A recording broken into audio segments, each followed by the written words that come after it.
Трябва да вземете правилно мяра на своето животно. С шивашки метър, като поставите пръстите си под шивашкия метър, между животното и метъра.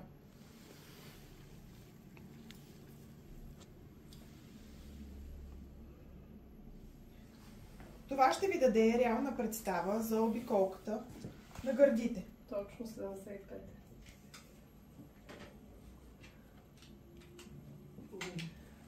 След като е взета мярката, можем да пристъпим към поръчка на жилетка. В случая ще тестваме жилетка на Kani Hunt в размер T75 за това животно. Ако жилетката е малка, както в случая, има възможност да се добавят допълнителни ципове и допълнителни велкро капаци, които да уширят жилетката.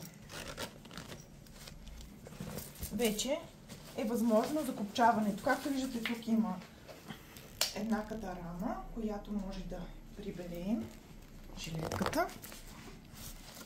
И също така допълнителните велкро капаци и самата яка. Не препоръчвам и самия производител не препоръчва по-голям номер жилетка, когато е измерена определена обиколка, защото яката на кучето ще бъде широка и ще го дразни.